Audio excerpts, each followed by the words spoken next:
মঙ্গলবার 10/2/24 সনের রাত 10টা বাংলাদেশ সময়, কানাডার মন্ট্রিলের সময়ানুসারী দুপুর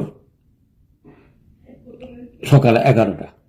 আমরা আজকে যেহেতু আমরা কেস টেকিং বা যে মঙ্গলবার ক্লাসটা আমরা রেখেছি সেন্সিটিভ ডোজিং, অর্থাৎ মাত্রা বা ডোজ আমরা কিভাবে প্রয়োগ করব সেটা নিয়ে আমাদের এই ফেব্রুয়ারি মাসে 4টা ক্লাস হওয়ার কথা। একটা ক্লাস চলে গেছে, আর একটা সেন্সিটিভনেসের উপরে, তারপর আমরা আরো 2টা ক্লাস করব এবং ডোজিং এবং মাত্রার উপরে। আজকে চলে আসি যেই জিনিসটা নিয়ে সবচেয়ে বেশি বিতর্কিত ছিল শততম পদ্ধতি। যারা যোগ দিয়েছেন সকলকে শুভেচ্ছা এবং অভিনন্দন জানাচ্ছি। যেহেতু সকালেও আমরা কথা বলেছি, এই সেন্সিটিভনেস আমরা যেটা বলি সেটাকে আমরা 3 ভাগে ভাগ করতে পারি। একটা হচ্ছে অতিরিক্ত, যেটা হচ্ছে সুপার সেন্সিটিভনেস, আর হচ্ছে মডারেট, এবং লাস্টটা হচ্ছে লো সেন্সিটিভনেস। সচরাচর যদি আমরা 3 ভাগে ভাগ করি এবং সেটা শততম পদ্ধতিতে প্রচন্ডভাবে সেটা মানতে হতো। তার কারণ হচ্ছে কোন মাত্রা থেকে শুরু করবেন, বডিটা কি, এবং সেখানের যে এই বিশাল আলোচনা, সেখান থেকে অনেক সময় ডোজ এবং মাত্রা এবং ঠিক করে প্রয়োগ করা অনেক সময় কঠিন হয়। কিন্তু পঞ্চশতম পদ্ধতি অনেক সহজ। আমার উদ্দেশ্য যে 50 সহস্রদিন এলএম পদ্ধতিতেই সেন্সিটিভনেসের কতটুকু গুরুত্ব এবং ভূমিকা আছে সেটা নিয়ে আলোচনা করা। তা না হলে আমরা এলএম পদ্ধতির চিকিৎসা হয়তো আটকে যেতে পারি, বিপদে পড়তে পারি, অথবা শততম পদ্ধতি যারা করে থাকেন তারা সেটা ভেবেই অনেক সময় ওষুধের 1 থেকে আরম্ভ না করে 5, 10, 15 থেকে আরম্ভ করে গ্যাপিং দিয়ে আরম্ভ করে। তার কারণ একটাই, সেটা হচ্ছে ডোজিং মাত্রা শততম পদ্ধতির সলিউশন হয় নাই। সলিউশন হয় নাই গতিকেই সেটা সমাধান করতেই 6ষ্ঠ সংস্করণের এলএম পদ্ধতির আবিষ্কার। এখনো দেখবেন, এখনো বাজারে অথবা আমাদের শহরে গ্রামে গঞ্জে ডাক্তাররা আছেন, তারা শততম পদ্ধতি ছাড়া এলএম পদ্ধতির কথা চিন্তেই করতে পারে না। তার কারণ একটাই, তার কারণ আমাদের বই পুস্তক, পরিবেশ এবং দক্ষতা অথবা জ্ঞানের অভাব। আর তাছাড়া বিগত 100 বছরে 50 শততম পদ্ধতির আলোচনা নাই বললেই চলে, কিন্তু শততম পদ্ধতির উপরে বইপত্র আমাদের সব কিছু আছে। মানসিকতা থেকে শুরু করে সকলের জায়গায় শততম পদ্ধতি দখল করে আছে। সেখানে আমরা জায়গা করে নেওয়া অনেক সময় কঠিন, এবং সেখানে কঠিন গতিকে এই সেন্সিটিভনেসের উপরে অর্থাৎ সংবেদনশীলতার উপরে অনেক পড়ালেখা লাগে এবং ওষুধ নির্বাচন করতে কঠিন হয়। এবং সেই সুবাদে সেই আলোচনাও আজকে আমি একটু করে যাচ্ছি। আমাদের কিন্তু এত বেশি চিন্তা করতে হয় না। সে কারণে তাদের এই অংশটা যদি আমরা বাদ দিই, তাহলে দেখবেন আমরা আমাদের ভাগ করে কিভাবে আমরা সহজে এই চিন্তা মাথায় না রেখেই আমরা এলএম পদ্ধতি প্রয়োগ করতে পারি। তাহলে প্রশ্নে চলে আসি, সেন্সিটিভনেস বলতে আমরা কি বুঝি। দেখুন, শব্দ, গন্ধ, আলো, রূপ, রস অথবা আমরা বলতে এগুলোর যদি কারো সংবেদনশীলতা থাকে তাহলে আমরা বলবো সুপার সেন্সিটিভনেস। আমি একটা উদাহরণ দিয়েই গল্পটা শুরু করতে চাচ্ছি। জানি না এই উদাহরণটা কত শুরু, নিজের জীবনের দিয়ে দেখা। দেখুন, জীবনের সঙ্গে সংস্পর্শ না থাকলে আমরা বুঝতেই পারবো না সেন্সিটিভনেস কতটুকু এবং কোন সময় কখন কোন পরিস্থিতিতে সেন্সিটিভনেসটা আমরা মেজার করে ওষুধগুলো প্রয়োগ করব। আমি একদিন দেখলাম একটা গরুর নাকের ভিতরে দড়ি লাগিয়ে, যেটা গরু গাড়ি বলা হয়, সেই গাড়িটা টানতেছে এবং তার কিছুটা নাকে রক্তপাত হচ্ছে। নাক থেকে রক্তপাতটা কমেই শ্লেষা বেরোচ্ছে এবং রোগী গরু সেটা দেখেই আমার নাকের হাসি আরম্ভ হয়ে গেল এবং হাসি কিছুতে বন্ধ হচ্ছে না। তার কারণটা কি? এই যে সেন্সিটিভনেস আমি বুঝে দিতে চাচ্ছিলাম, অর্থাৎ অতিরিক্ত সংবেদন। দেখুন গরুর কি হচ্ছে না হচ্ছে, শত শত লোক যাচ্ছে, গরু দেখতেছে, গরুর কি হয়েছে তাতে কিচ্ছু যায় আসে না কারো। কিন্তু আমার কি হলো, আমি তার প্রতি দৃষ্টি দিয়ে যখন দেখলাম তখনই আমার হাসি আরম্ভ হলো। তার কারণ নাকের ভিতরে তার দড়ি, এই দড়িটা কি করে কাজ করছে এবং কি করে সেন্সিটিভনেসটা আমার বেড়ে গেল, এবং নানা কারণে সেন্সিটিভনেসটা বাড়ে। সেখানেই এই শততম পদ্ধতির প্রয়োগের করতে গিয়ে অনেক রকম বাধা কিভাবে আমরা করব সেগুলো আমি বিস্তারিত আলোচনা করব না। আমরা যারা 50 পদ্ধতি করি এই নিয়ে চিন্তাই করার কোনো কারণ নাই। তবে একদম যে নাই সে কথা না, অর্থাৎ 90% সমাধান এখানে হয়ে গেল। আর 10% সমাধান আমি বলবো সেটা প্রয়োগের সময় আমরা যদি লক্ষ্য করি তাহলে আমরা বুঝতে পারবো আমরা কিভাবে সেন্সিটিভনেসটা আমরা ধরতে পারি। আমি কেন উদাহরণটা দিলাম এই কারণে যে কারো শব্দে ভীতি আছে। দেখবেন শব্দ কারো শুনলেই একটা বোমা ফাটলেও কানে আঙ্গুল দিয়েও, অথবা বজ্রপাত হলেও আঙ্গুল দিয়ে থাকতে হয়, অথবা অসহ্য মনে হয়, অথবা একটা বাচ্চা আপনার হাসি দিলেন তার সঙ্গে তার শরীরটা নাড়া দিয়ে উঠলো এবং সে হাসির শব্দেই সে গ্রহণ করার মতন তার সেন্সিটিভনেস এত বেশি সেটা সে সহ্য করতে পারে না। ঠিক সেরকম গন্ধও আছে অ্যালার্জি। কারো কারো আছে দেখবেন স্যান্ড ব্যবহার করতে পারে না, স্যান্ড ব্যবহার করলেই তার নিঃশ্বাস নিতে কষ্ট হয় এবং শ্বাস নিতে পারে না, অথবা তার অ্যালার্জি বেড়ে যায়। এরকম নানা কারণে সংবেদনশীলতা যদি কোনো রোগীর থাকে, সেই সংবেদনশীলতা যদি ওষুধের প্রতি থাকে, তাহলে হোমিওপ্যাথিক ওষুধ প্রয়োগ করাও অনেক সময় কঠিন হয়ে পড়ে। কিরকম কঠিন? আপনি হয়তো সিলেকশন করেছেন যে আমি শততম পদ্ধতি 30 দিবেন অথবা 6 দিবেন, এবং কত দিবেন তার সেন্সিটিভনেস কি করে বুঝবেন? আমি কত থেকে শুরু করব? কারণ তার সেন্সিটিভনেস তো আমার কাছে রুগী আসছে, আমি তো টেস্ট করতে পারছি না, কারণ আমি তো বুঝতে পারছি না তার সেন্সিটিভনেস কতটুকু আছে। প্রয়োগ করার পরে না এই যে বেড়ে যায় অথবা বাড়ার যে ফলাফল, এটাও সেন্সিটিভনেসের একটা কারণ। কারণ আমরা রুগীকে ব্যাখ্যা করে বলতে পারি না এই রুগীটা কোন সেন্সিটিভনেস আছে, লো না হাই না সুপার না কোনো সেন্সিটিভনেস নাই। এই ব্যাখ্যা এই লক্ষণটা বের করে তো কঠিন করতে গিয়েই অ্যাগ্রেভেশনটা বেশি হয়, প্রয়োগটা রং হয়, ওষুধের মাত্রাটা ঠিক থাকে না। এই সকল সমাধানেই আমাদের এলএম পদ্ধতি দিয়েছে সুন্দরভাবে। তারপরও ওখান থেকে ব্যাখ্যা করে জেনেই আমরা জানবো আমাদের বেলায় আমরা কি করে সেগুলো ঠিক করব, এবং ঠিক করার জন্য দেখবেন এর আগেও আমি আলোচনা করেছি। তাহলে চলে আসি, আমরা 3টে জিনিস শিখলাম। সেন্সিটিভনেসটা কি, যে কোনো সময় যে কোনো লোকের হতে পারে, সেটা গন্ধ হতে পারে, সেটা শব্দ হতে পারে, আলো হতে পারে, যাই হোক। আর হতে পারে অ্যালার্জি। অনেক সময় দেখবেন অ্যালার্জি কোনো চিকিৎসাই অ্যালার্জি করা যায় না। যেমন হোমিওপ্যাথিকে কঠিন, তেমন এলোপ্যাথিকে কঠিন। দীর্ঘদিন তাকে হয়তো সুপার অ্যালার্ট্রোমিল ট্যাবলেট খেতে হয়, অর্থাৎ তার অ্যালার্জি জাতীয় জিনিসের জন্য তাকে খেতে হয়, সেই সুবাদে তার সেন্সিটিভনেসটা বেশি। তাহলে আমরা 3-4টে জিনিস বুঝলাম, এই সংবেদনশীলতা আর হচ্ছে অ্যালার্জি যদি থাকে তাহলে তার সংবেদনশীলতা অনেক সময় বেশি হয়। কারণ অ্যালার্জিটাই হচ্ছে সংবেদনশীলতার প্রতিরোধ, অর্থাৎ শরীর তাকে জানিয়ে দেয় যে এটা আমার জন্য ফিট নয়। তারপরেও তো আমরা ব্যবহার করি এবং সেই সুবিধা আমরা অনেক সময় জটিলতার সৃষ্টি চলে আসে। সংক্ষেপে কি বললাম, সেন্সিটিভনেসটা কি এবং কারণটা কি, এবং ওষুধ প্রয়োগের শততম পদ্ধতিতে বিশাল বাধা আছে, কিন্তু 50 পদ্ধতিতে সুবিধাটা কি? দেখুন এর আগে ডোজ অফ মাত্রা নিয়ে আমরা আলোচনা করেছিলাম। সেখানে বলা আছে 100 ঝাঁকি। এর আগে ভিডিও যারা দেখেছেন তারা জানেন 100 ঝাঁকিতে 1 পাওয়ার থেকে 2 পাওয়ারে চলে যায়। যা কিছু করবেন আপনি 100 ঝাঁকির ভিতরে করবেন। এবার সেটা কি কম করবেন কি বেশি করবেন না বেশি করে পানি মিশাবেন এবং পানি মিশিয়ে কতবার ঝাঁকি দিবেন, অ্যাবসলিউটলি আপনার উপরে।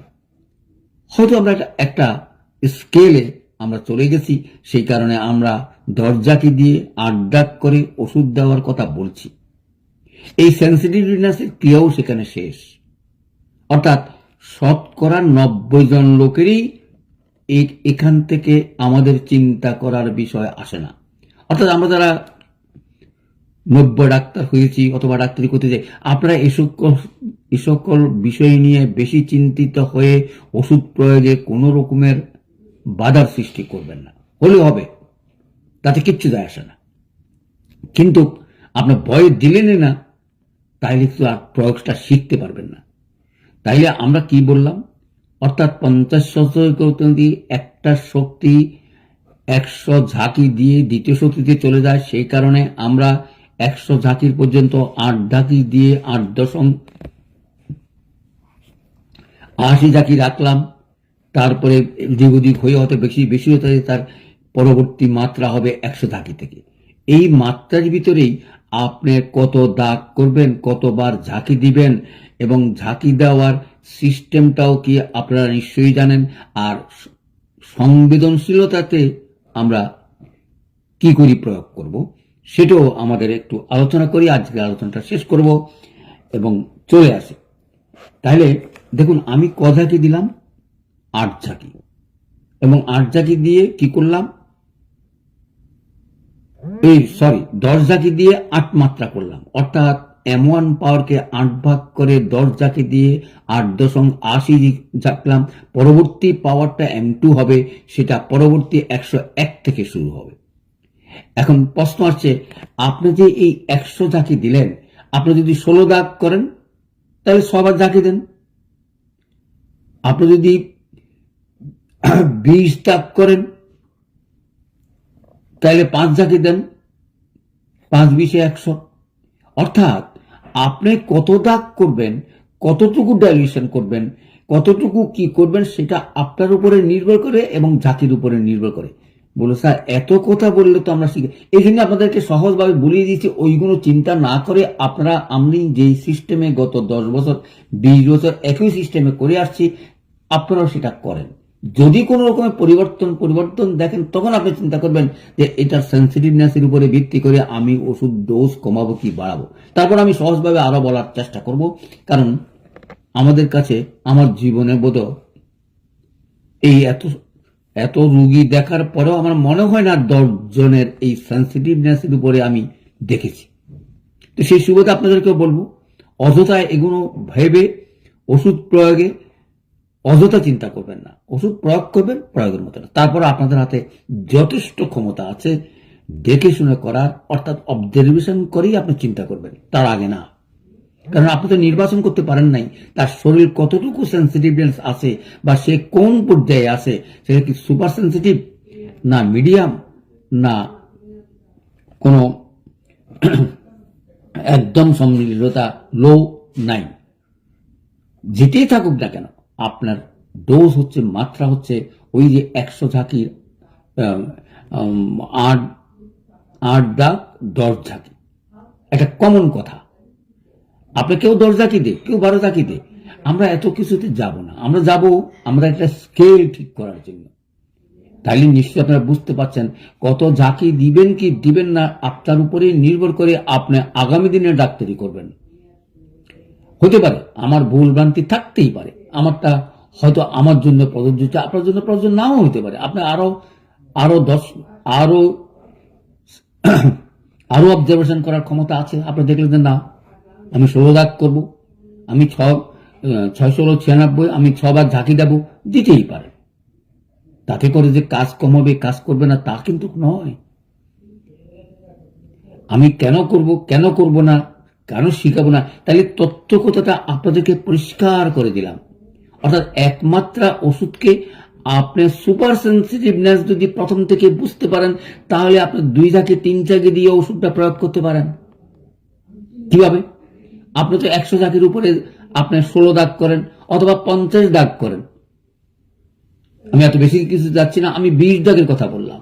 তাহলে 20 দাগ করেন, আপনার 5 ঝাঁকি দিলেন, কারণ যেহেতু সুপার তার সেন্সিটিভনেস, তাইলে এই মাত্রাকে অর্থাৎ একটা শক্তিকে আপনি 20 ভাগে ভাগ করলেন, তাইলে দেখেন স্কেলটা কমে চলে আসলো, কারণ তার সেন্সিটিভনেসটা বেশি।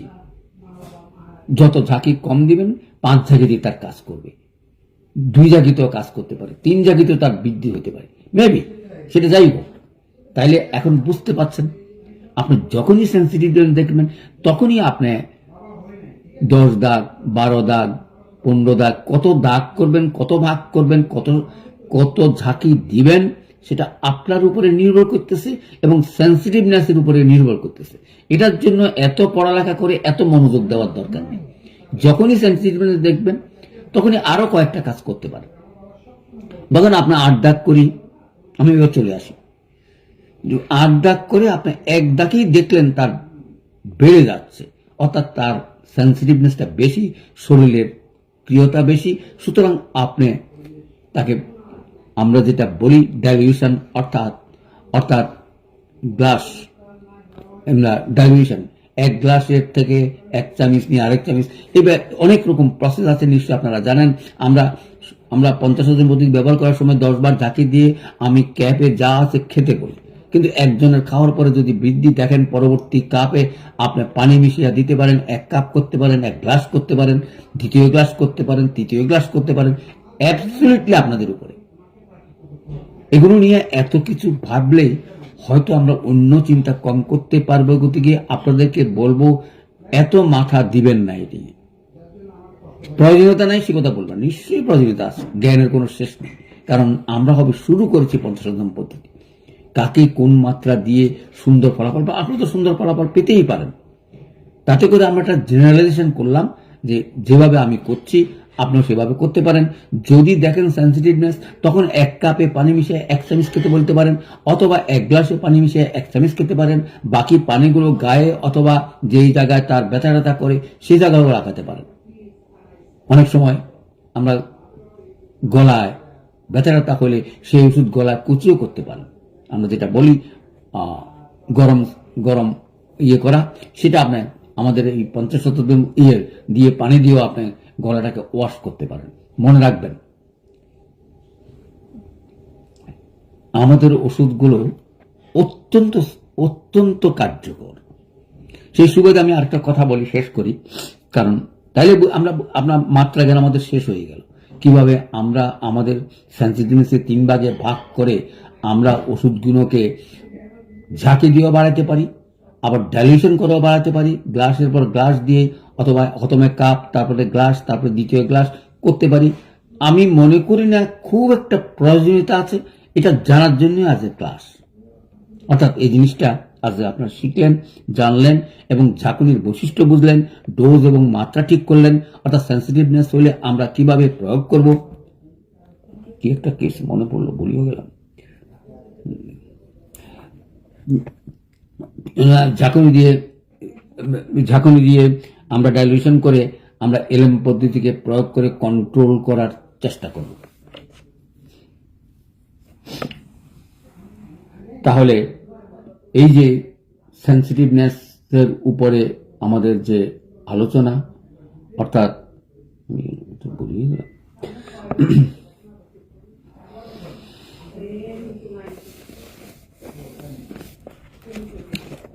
তাহলে আজকের যে আলোচনাটা করলাম সেটা হচ্ছে সেন্সিটিভনেস, ডোজিং, কম এবং বেশি, অর্থাৎ সেন্সিটিভনেস কাকে বলে এবং এটা প্রকারটা কত এবং কিভাবে শততম পদ্ধতিটা প্রয়োগ করতে। এখন আমরা নতুন যারা আমরা ডাক্তারি করি, আমাদের 50তম পদ্ধতিতে কিভাবে ব্যবহার করবেন সেটা আমরা আলোচনা করলাম।